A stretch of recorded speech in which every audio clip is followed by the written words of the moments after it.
사도행전 22번째 시간. 본문은 사도행전 18장 23절부터 19장 41절까지입니다. 하지만 본문은, 제가 읽는 본문은 19장 17절부터 20절까지 읽도록 하겠습니다. 에베소에 사는 유대인과 헬라인들이 다 이 일을 알고 두려워하며 주 예수의 이름을 높이고 믿는 사람들이 많이 와서 자복하여 행한 일을 알리며 또 마술을 행하던 많은 사람이 그 책을 모아 가지고 와서 모든 사람 앞에서 불사르니 그 책값을 계산한 즉 은 5만이나 되더라. 이와 같이 주의 말씀이 힘이 있어 흥왕하여 세력을 얻으니라. 아멘. 예, 기도하겠습니다. 주님, 오늘도 바울은 전도 여행을 떠납니다. 이제 벌써 3차가 되었습니다. 그의 인생 모든 그 나머지의 인생을 주님을 위하여서 헌신했던 것처럼 혹시라도 주님께서 붙잡으시는 하나님의 사람들이 여기 있습니까? 그들을 통하여 하나님의 인생, 그들의 인생을 통하여 하나님의 일들을 감당하는 귀한 사역들에게 도와주시옵소서. 우리들의 시간, 매일 세상과 짝하면서 세상에서 시간 보내면 무슨 의미가 있습니까? 이제 주님을 위하여서 써야 될 때가 되지 않았습니까? 우리 아직 젊음이 있을 때에, 아직 우리가 에너지가 있을 때에, 아직 우리가 걸어다닐 수 있을 때에, 아직 우리가 성경을 읽을 수 있을 그때에 주님을 위하여서 우리 자신을 드릴 수 있는 사도 바울과 같이 주님 앞에 쓰임받는 귀한 일꾼들이 만들어지는 귀한 말씀 될 수 있도록 역사해 주시옵소서. 오늘도 이 말씀 통하여 우리에게 깨달음 주시길 소망하며 살아계신 우리 구주 예수와 이름으로 감사 기도드렸습니다. 아멘. 네. 이제 바울이 우리가 18장, 지난번에 우리가 22장까지 저희들이 봤죠. 18장 22절까지 보면서 저희가 바울의 2차 전도 여행까지 끝났습니다. 2차 전도 여행, 그것도 꽤 오랜 시간 걸렸었죠. 그런데 이제 바로 얼마 지나지 않아서 바울의 3차 전도 여행을 떠납니다. 예. 전도 여행 떠나라고 이렇게 알려주시네요. 떠날게요. 자, 23절 보니까 얼마 있다가라고 얘기합니다. 이 얼마 있다가가 얼마인지는 정확하게 몰라요. 하지만 2차 전도 여행이 끝나서 얼마 지나지 않아서 바로 3차 전도 여행이 끝났다는 것을 얘기해 주고 있습니다. 그러니까 결코 이 복음을 전하는 데 틈을 주지 않았어요. 그리고 갈라디아와 부르기아 땅을 거쳐서, 저기 갈라디아와 부르기아는 저쪽 놀던 지방을 얘기합니다. 그쪽을 지나서 차례로 다니면서 했던 일이 뭐냐면 23절에 보니까 차례로 다니며 모든 제자를 굳건하게 했다는 겁니다. 이미 바울은 2차 전도 여행을 통해서 많은 부분 복음을 증거하고 왔죠. 그런데 그 복음을 증거하고 왔는데 그것이 다가 아니에요. 여러분, 새로운 영혼을 믿게끔 하는 것도 참 중요한 일인데, 이 바울이 했던 것은 계속 제자들의 어떤 신앙을 굳건하게 하기 위한 일들을 계속하고 있어요. 아시죠? 그는 처음부터 복음을 증거하는 지역을 다시 돌아와서 또다시 복음을 증거하는 그러한 일들을 또 합니다. 왜냐? 거기에서 복음의 씨앗을 뿌린 장소에서 또다시 그들이 신앙이 성장될 수 있도록 굳건하게 하는 일들을 해요. 어떻게? 자기의 목숨을 내걸고 돌 맞아서 죽을 뻔했던 그 지역에 다시 가서 복음을 또 전합니다. 그죠? 그래서 이 사람은 자기의 목숨을 하나밖에 없는 자기의 목숨인데 마치 뭐 10개, 100개를 들고 있는 것처럼 마음껏 주님을 위하여서 들임받아서 다시 자기의 목숨과 제자들을 굳건하게 하는 일을 맞바꿀 정도로 열심히 주님의 사역을 해요. 여기서 또다시 제자들을 굳건하게 하는 일들을 하고 있습니다. 이 일은 곧 뭐냐면, 예수님이 마지막으로 마태복음에도 말씀하셨듯이 우리 보고 말씀하신 내용이 있습니다. 가서 뭐 하라? 가서 뭐 만들어라? 아버지와 아들과 성령의 이름으로 침례를 주고 내가 너에게 가르친 모든 것을 분부를 다 지켜라. 뭐 만들으라고요? 제자 만들으라고. 제자. 예수님의 목적은 새신자 만들으라는 것이 아니에요. 제자 만들라는 거지. 전도하지 말라는 게 아니래요. 믿지 않는 분들을 믿게끔 하는 것을 하지 말라는 얘기가 아니에요. 그것으로 끝나지 말라는 얘기입니다. 거기에서 제자화시키는 것, 주님을 따르는 자로 만드는 것. 제자는 성경을 많이 아는 자가 제자가 아니에요. 제자는 예수님이 하신 대로 똑같이 카피해낼 수 있는 사람이 제자예요. 예수님이 하신 메시지를 전하고 예수님이 하신 능력을 행하는 것, 그것이 제자들이 해야 되는 거예요. 근데 지금 현대 기독교의 제자들이라고 말하는 사람들은 성경에 대해서는 제자 같아요. 성경의 지식을 아는 내용들에 대해서는 제자 같아요. 그러나 주님의 역사가 삶에서 안 나타나고 주님을 따르지 않는 것을 봐서는 제자가 아닌 것 같아요. 제자로 사시기 바랍니다. 바울도 목숨 내놓고 자기가 복음 전했다가 돌 맞아 죽고 죽을 뻔한 지역으로 다시 가서 제자들을 굳건하게 하는 일, 내 목숨과 바꿀 만한 일들을 했다면 그 일이 얼마만큼 바울에게도 가치 있는 일이었다는 것을 우리는 알 수 있어야 돼요. 제자 만드는 사역은 참으로 중요한 겁니다. 어떤 책은 그런 책이 있어요. 제자입니까? 라는 책이 있어요. 여러분 시간 되시면 한번 보십시오. 얼마나 도전되는지 몰라. 제자입니까? 교인이기도 하고 뭐 어느 교회 소속되어 다니기는 하는데 내가 제자라는 질문 앞에 예, 제자 교육을 제가 받았습니다. 이런 소리를 한단 말이에요. 제가 제자 교육 몇 개입니다라고 얘기를. 그게 뭔 소용이 있어요? 내가 지금 제자가 아니면 아무런 소용없지. 예, 그러니까 우리는 제자 교육을 받는다고 제자가 되는 게 아니에요. 제자 훈련을 받는다고 제자가 되는 것도 아니고 정말로 나는 오늘부터 제자로서 주님을 따르는 자로 사는 거예요. 말씀의 인도하심을 받기 위해서 말씀을 묵상하는 시간을 갖고 주님과 대화하는 시간을 통하여서 주님의 뜻을 헤아리는 시간을 갖고 기도하면 내 뜻을 관철시키려고 하는 기도가 우리에겐 대부분이에요. 그거는 기도 아닙니다. 기도는 하나님의 뜻이 무엇입니까를 내가 받아내는 데까지 시간을 투자하는 거예요. 그게 기도예요. 그 기도가 그렇게 받아줘야지만 나오는 거예요. 우리는 무조건 내 거 먼저 던져놓고 거기에서 뭔가 해답을 얻으려고 하는 게 문제가 되는 거 아니겠습니까? 우리의 삶이 찬양스러운가요? 우리가 찬양으로 영광 돌리고 있습니까? 내 기분 좋을 때만 하는 찬양, 그거는 찬양이 아니에요. 정말로 내 마음을 다해서 내 마음을 쏟아내놓을 수 있는 것, 내가 기도할 수 없는 그것이지만 곡조 달린 기도로다가 쏟아내놓는 것, 그것이 바로 찬양이고 주님께 영광 돌림이 됩니다. 그게 제자예요. 그 따름이 있지 않고서는 내가 과연 제자인가? 제자긴 제자예요. 아주 어설픈 제자. 그러나 그런 제자로서는 예수님처럼 십자가에서 못 박아서 우리를 위하여서 십자가에서 자기 몸을 주신 예수님처럼 누군가를 위하여서 죽을 수는 없어요. 제자인 제자인데. 그죠? 여러분 예수님을 위하여서 돌 맞아 본 적 있어요? 복음을 증거하다가 그 복음에 대하여서 돌 맞아 본 적 있습니까? 요즘은 돌 안 던지고요. 말에 돌을 던지더라고. 말에 돌을 던져. 어쨌거나 한 번씩 맞아보신 분들은 아 내가 제자 같구나라는 그 느낌을 좀 가지실 거예요. 어쨌거나 바울은 그 제자를 만드는 데에 집중했다는 것을 우리는 보게 됩니다. 그런데 24절부터 보면은 알렉산드리아가 여러 도시가 있겠지만 알렉산더 왕이 정복한 나라들마다 자기 이름을 따서 알렉산드리아라는 이름을 가지고서 나라에다가 하나씩 세워놨어요. 그래서 이 알렉산드리아가 정확하게 어느 지역의 알렉산드리아인지는 정확하게 모르나 대충 알렉산드리아 하면은 예, 저쪽에 이집트 쪽이라도 보는 경우도 있습니다. 거기에서 아볼로라고 하는 유대인 그 사람이 에베소에 왔어요. 에베소로 와가지고 이 사람을 보니까 24절 보니까 언변이 좋고 성경이 능통했습니다. 그가 일찍이 주의 도를 배워서 열심으로 예수에 관한 것을 자세히 말하며 가르치나 요한의 침례만 알 따릅니다. 예수님에 대한 인포메이션은 갖고 있지만 그가 알고 있는 것은 요한의 침례, 즉 회개의 침례만 알고 있더라는 거예요. 그가 회당에서 담대히 말하기 시작하거늘 브리스킬라와 아굴라가 에베소에서 사역하고 있었죠. 그분들이 데려다가 하나님의 도를 더 정확하게 풀어 이르더라. 아볼로가 아가야, 그러니까 맞은편으로 건너가고자 함으로 형제들이 그를 격려하며 그에게 편지를 써 영접하라 하였더니 그가 가매 은혜로 말미암아 믿는 자들에게 많은 유익을 줬습니다. 근데 그가 아가해로 넘어가가지고 만난 도시는 바로 고린도 지역일 거예요. 고린도 지역과 그 아덴 지역, 아테네라고 말하는 그 지역이 바로 에게해라는 지역입니다. 근데 그 지역 어떤 지역인지 아시잖아요. 여러분 에덴은 어떤 지역이었습니까? 2차 전도 여행에서 지금 저희들이 자세히 봤죠. 아덴은 어떤 지역이에요? 철학자들이 있는 지역이에요.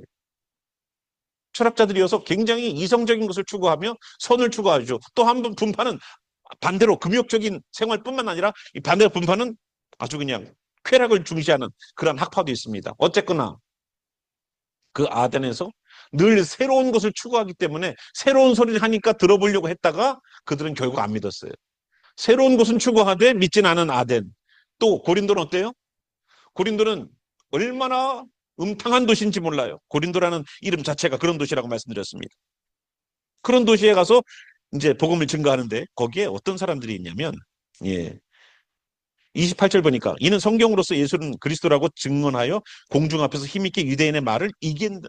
유대인들이 거기서도 계속 예수는 아니다, 예수는 메시아가 아니다라는 어떤 도전들이 있었겠죠. 그것에 대해서 아볼로 같은 경우에는 성경적인 지식이 충만하고 예수님에 대해서 성경에 근거해서 얘기를 증거하니까 유대인의 말을 이겼다는 겁니다. 우리의 신앙의 근거는 어디가 돼야 된다? 내가 교회 생활 해보니까 교회가 뭐 뜨거워, 교회가 뭐 열심히 있어, 이런 거 다 필요 없어요. 그 교회가 성경적이냐, 이게 제일 중요한 거예요. 성경적이지 않은 것을 끌고 가면서도 우리끼리 분위기 좋을 수 있어요? 있어요, 없어요? 있어요. 정말로 그 교회는 사랑이 많아 봤더니만 자기네끼리 친해. 굉장히 친해. 있어요. 예수님을 빼놓고서도 교회라는 공동체가, 교회라는 간판 걸고 성경 말씀 전하면서 할 수 있어요. 성경으로서 예수는 그리스도다. 성경으로서 증명해 보이시길 바랍니다. 내 삶은 뭐로 증명되느냐? 내가 자화자찬해서 되는 게 아니에요. 내가 정말로 나는 수고하는 것 같아, 주님이 이래. 내가 이렇게 봉사를 하는데, 내가 이렇게 충성을 하는데, 내가 이렇게 헌금을 하는데, 내가 이렇게 열심히 하는데, 누가 평가하라고요? 평가는 내가 하는 게 아니에요. 나는 내가 스스로 평가하면은요, 내가 내 스스로를 평가하면 어떻게 될까요? 나중에 시험 들어요. 내가 이렇게 헌신했는데, 내가 이렇게 열심히 했는데, 내가 이렇게 열심히 기도했는데, 내가 열심히 이렇게 다녔는데, 내가 열심히 봉사했는데, 내가 했다는 것이 계속 드러나기 시작하면 결국은 그것으로 자기가 자멸하게 되는 일이 발생하게 된단 말입니다. 성경으로 이 사람이 복음을 증거했듯이 내 신앙은 주님이 프로브 해줘야 돼요. 잘했다 칭찬 얻는 것도 내가 하는 게 아니에요. 주님이 해주셔야지. 그렇기 때문에 수고와 노력 가운데서도 아무런 소리 안 하고 주님을 위하여서 헌신하고 봉사하는 거예요. 그 칭찬은 누구에게 들어야 되니까? 주님에게 들어야 되니까. 주님에게. 그 주님의 위로하심이 있어야지만 힘이 나는 거예요. 내 위로가 있으면 뭐가 된다고요? 시험이 돼요. 그런데 주님의 위로가 있으면 나는 힘이 돼. 똑같이 봉사를 했어요. 내가 봉사를 했는데 안 알아줘, 사람들이. 어떤 분은 음식 해놓고서 맛있어요? 맛있어요? 물어봐요. 나중에 알고 보니까 그분이 음식 했더라고. 맛있다는 얘기를 안 하면은, 목사님 맛있다는 얘기를 안 하면은 시험 들어. 근데 주님, 내 실력으로 주님 성도들을 섬깁니다. 그러면 수고하고 저녁에 집에 와도 누가 아무런 맛있다는 얘기 안 해도 그것에서 감사한 거예요. 다르죠. 성경으로냐? 아니면 내 맘대로냐? 근거가 어디냐가 참 중요한 거예요. 그래서 성경으로서 예수는 그리스도다. 내가 믿어보니까 예수는 좋은 분이야. 이게 아니라 성경으로 증거하라는 거예요. 성경의 말씀에 근거한 예수님은 이런 분인데 나도 경험하니 그렇더라. 이거는 괜찮아요. 성경이 빠지고서 하지 말자고요. 그리고 19장으로 넘어옵니다. 그런데 이제 예, 아볼로가 고린도에 갔어요. 이제 에게해를 넘어가죠. 그래갖고 고린도에 있을 때 바울이 이제 에베소로 다시 내려옵니다. 바울이 윗지방으로 다녀 에베소에 와서 어떤 제자들을 만났습니다. 이르되 너희가 믿을 때 성령을 받았느냐? 이르되 아니라 우리는 성령 계심도 듣지 못하였노라. 바울이 이르되 그러면 너희가 무슨 침례를 받았느냐? 대답하되 요한의 침례니라. 그럼 요한의 물침례만 받았다는 얘기예요. 바울이 이르되 요한의 회개의 침례를 베풀며 백성에게 말하되 내 뒤에 오시는 이를 믿으라 하였으니 이는 곧 예수라 하고 예수님을 적극적으로 소개시켜 주는 거예요. 그들이 듣고 주 예수의 이름으로 침례를 받았다는 겁니다. 이제 물침례 침례 요한이 주는 물침례는 받았어요. 그거 침례가 무슨 침례예요? 회개의 침례예요. 회개하면 주는 침례예요. 나 주님 앞에서 회개합니다. 나 하나님 앞에서 내가 죄인입니다. 회개해서 그럼 침례 주는 거예요. 그런데 예수님의 침례는 어때요? 성령으로 준다고 그랬어요. 그거는 침례 요한도 얘기했어요. 나는 저번에 그 신발 끈도 나는 어떻게 못해. 그 정도야. 하면서 얘기를 했어요. 그 요한이 얘기했던 회개의 침례를 넘어서 성령의 침례가 여기에서 소개가 되는 거예요. 그러니까 여러분들, 우리가 물침례는 다 받으셨지만 내가 성령 안에서 침례를 받았는가 하고 다시 한번 생각을 해보시길 바랍니다. 그건 아까 제자라는 얘기와 함께 상통할 수 있는 얘기 같아요. 그래서 6절 바울이 그들에게 안수함에 성령이 그들에게 임하심으로 방언도 하고 예언도 하니 모두 12사람쯤 되니라 라고 말한 것처럼 하나님의 성령이 임하고 나니까 하나님의 영이 임하고 나니까 이 사람들에게서 놀랍게 성령이 임하심의 역사들이 나타나더라는 겁니다. 그런 놀라운 역사들이 일어났어요. 그리고 12절 보니까 심지어 바울의 몸에서 손수건이나 앞치마가 가져가다가 병든 사람에게 얹으니까 그 병이 떠나고 악귀도 나가는 일들이 발생하더라는 겁니다. 놀랍죠? 그거 제가 손수건을 하나 들고 다니는데 좀 이걸 갖다가 좀 여러분들이 좀 사용하면 좋겠는데 예. 오늘 이단을 다룰 건데 코 안 풀을게요. 자, 그리고 그런 일들이 일어나니까 13절 보니까 이에 돌아다니며 마술하는 어떤 유대인들이 시험 삼아서 악기 들린 자에게 주 예수 이름을 불러 말하되 내가 바울이 전하는 예수를 의지하여 너에게 명하노라 하고 얘기를 하더라는 거예요. 그걸 보니까 유대의 한 제사장 스게와의 일곱 아들도 이 일을 그렇게 했다라는 겁니다. 어떻게 해요? 주 예수 이름을 부르면 말합니다. 내가 바울이 전하는 예수를 의지하여 하는 것처럼 보고 나니까 제사장 아들들도 하더라는 거예요. 악기가 보이는 반응입니다. 15절. 내가 예수도 알고 바울도 알거니와 너희는 누구냐? 하며 악기 들린 사람이 그들에게 뛰어올라 눌러 이기니 그들이 상하여 벗은 몸으로 그 집에서 도망하는지라. 그러죠. 자, 여기에서 우리가 발견할 수 있는 게 뭐냐면 첫 번째가 뭐예요? 예수님하고 아무런 관련이 없는데 예수님의 이름을 사용하는 것에는 아무런 능력이 안 나타난다는 겁니다. 예수님을 안 믿으면서도 예수님의 이름을 사용하면 된다, 안 된다? 우리가 여기서 왜 자신이 없는지 아세요? 우리도 비슷한 현상이 많이 일어나는 경우들이 있거든요. 예수 이름으로 기도해도 아무도 안 일어나. 그럼 딱 두 가지예요. 내가 하나님의 사람이 아니던가, 예? 하나님이 그 일에 대하여서 거부를 하시던가. 그죠? 근데 뭔지는 잘 모르겠어요. 여러분이 판단하세요. 스스로가. 그러나 여기 있는 것처럼 예수님과 연관없이 예수님의 이름을 사용할 때는 아무런 역사가 안 일어난다.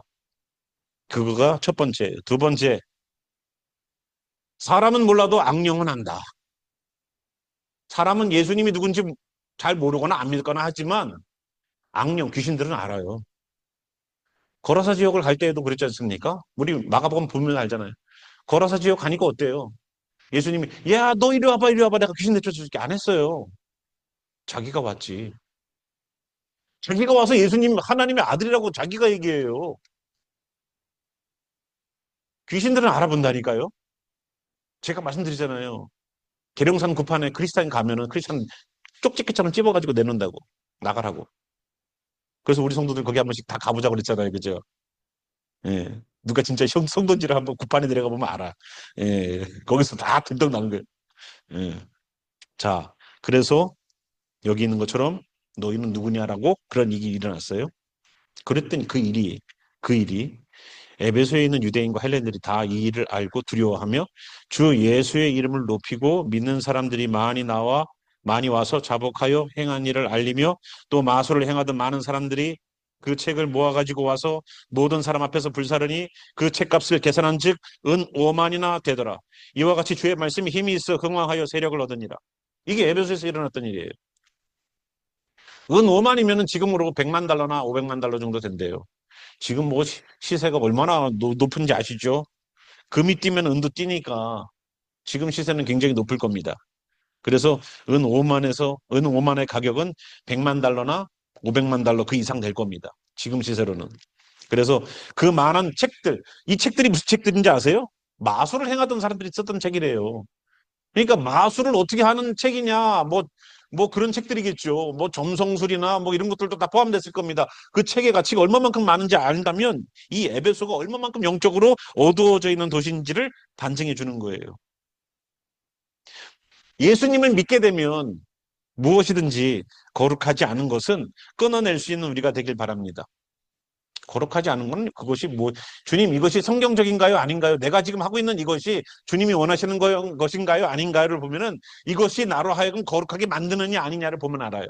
간단해요. 또 하나 예수님 옆에 서 계세요 하면서 내가 하는 것을 예수님 옆에서 다 보고 있다라고 생각하면은 이 일이 내가 해야 될 일인지 하지 말아야 될 일인지가 분명해져요. 그거 뭐 기도해보고 할 필요가 없어요. 주님이 옆에 계시면 이 일이 괜찮은 건지 아닌지가 드러나요. 그 주님이 원하시는 것, 주님이 함께 계셔도 항상 그렇잖아요. 주님이 보고 계시다는 것은 말로는 알고 있지만 우리의 삶은 전혀 그렇게 안 사니까 문제는. 그리고 주님이 항상 나를 보고 있다는 것을, 주님은 my CCTV 이걸 알아야 되는데 우리는 자꾸만 주님이 블라인드라고 생각해. 아닙니다. 자, 그래서 이 일들을 행한 그런 일들을 했어요. 거룩을 추구하는 일들이 아닌 것은 다 끊어낼 수 있는 일들이 이 도시에서 발생하더라는 겁니다. 복음의 힘 바로 여기 있어요. 복음의 힘은 사람이 갖고 있는 이 모든 더러운 것들을 쏟아내게끔, 스스로 쏟아내게끔, 바울이 가서 너 가지고 와. 당신 집에 가니까 뭐가 있더만 가지고 와. 그거 다 불태워버려. 안 했어요. 자발적으로 하는 거예요. 어떻게? 주님의 은혜가 임하면, 주님의 성령이 임하면 자발적으로 내 안에 더러운 것은 밖으로 나오게 되어 있다. 저는 이 도시에 이 일만 있었던 것이 아닙니다. 그 밑에 보면은요, 소요가 일어나요. 어떤 일이 일어나냐면 데메드리오라고 말을 하는 사람이, 이 사람은 은장색이에요. 은을 가지고 이제 은장인이에요. 은을 가지고서 우상을 만드는 사람이에요. 이 사람이 이 우상을 만들어서 파는 이 비즈니스가 타격을 입기 시작하는 거예요. 왜? 예수님을 믿는 사람들이 나오기 시작하니까, 우상을 버리고 예수님을 따라가니까 은을 가지고 우상을 만들던 이 사람에게 심각한 경제적 타격을 주는 거예요. 그래서 이 바울의 이 사람들을, 예수님 믿는 사람들을 고소하고 고발하기 시작합니다. 그래서 난동을 피우고 이 사람들을 모아가지고 다들 막 2시간 동안이나 자기네들 신들을 막 부르면서 우리 신이 최고야, 우리 신은 진짜야라고 막 외치는 그러한 난동을 부렸어요. 그 결국은 그 도시의 서기장이 결국은 겨우겨우 법적으로다가 고소하고 사시효하고 말려가지고 결국은 해산시켰어요. 그리고 바울이 그 도시를 떠납니다. 저는 그렇게 생각해요. 교회가 서 있는 그곳은 교회의 영향력이 미쳐야 된다고 저는 생각합니다. 복음이 들어가 있는 사람이 저라면 저에게서 복음의 영향력이 나타나야 돼요. 경제적으로 이 사람들은 어려움 겪었어요. 복음 때문에. 경제적으로 자신들 속에 우상 숭배하는 것처럼 마술을 해갖고 사람 눈을 속이는 그런 책들을 불태우기 시작했어요. 복음이 들어가 있는 그곳에 복음의 힘은 바로 그거예요. 복음의 힘은 내가 끊어내지 못하는 것을 끊게 하고요. 복음은 내가 할 수 없는 것들을, 내 경제적으로 어려워지는 일들을, 내 생계와 연관되어 있는 그것까지도 포기하게 만들어요. 그것이 악이고 그것이 우상 숭배였다면.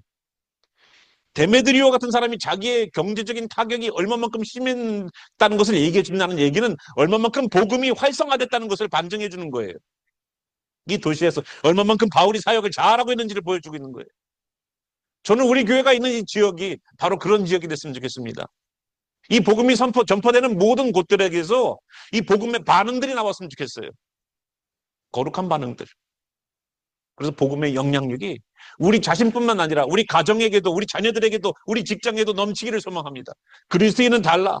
그냥 단지 선한 그리스도인, 인격적으로 괜찮은 그런 사람들 얘기하는 게 아니에요.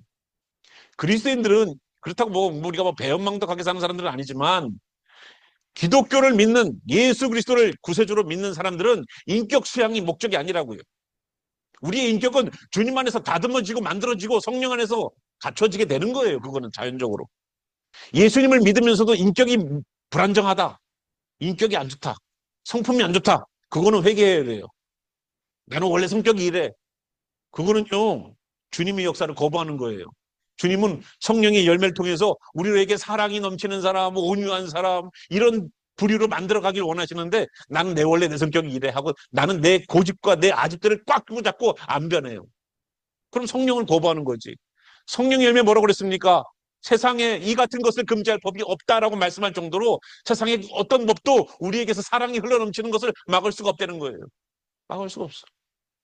아무리 저 북한 정치범 수용소나 노동교화소에 들어가 있다 할지라도 거기서 그리스도인들은 거기서도 그리스도인들은 내가 하나 먹고 한 끼 먹고도 겨우 버텨야 될 이 양식을 가지고 진짜 죽어가는 사람을 위하여서 양보하는 그런 일들을 한대.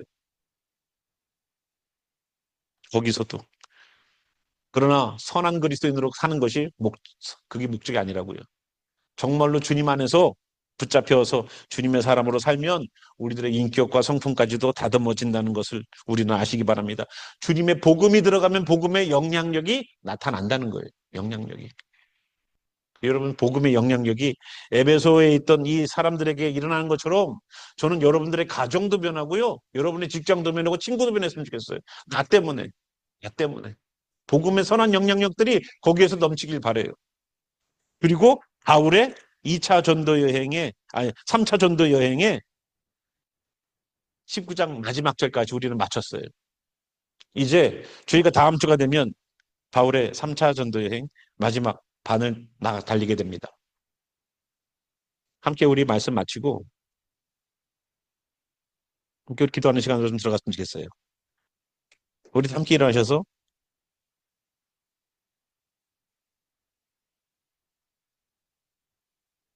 바울이 사역했던 에베소의 지역은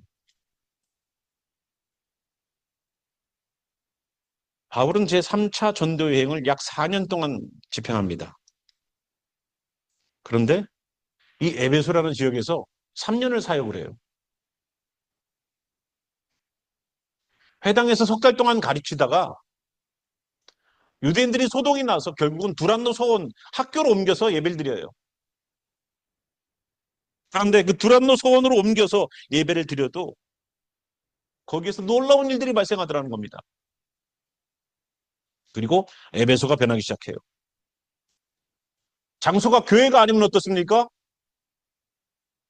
거기에 성령의 역사하심이, 거기에 교회의 역사하심이 분명히 있으면 에베소가 변하는 것처럼 그 지역이 변할 텐데,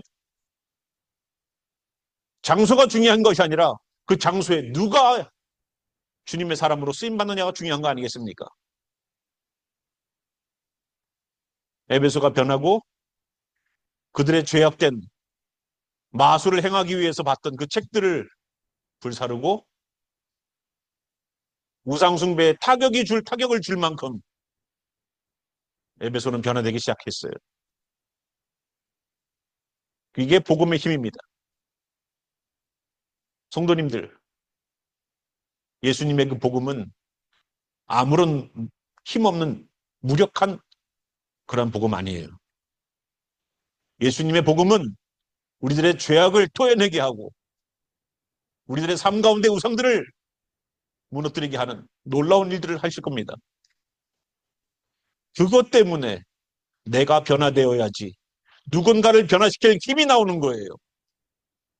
내가 주님께 붙잡히지 않았는데 누가 나를 보고서 예수님을 믿겠습니까?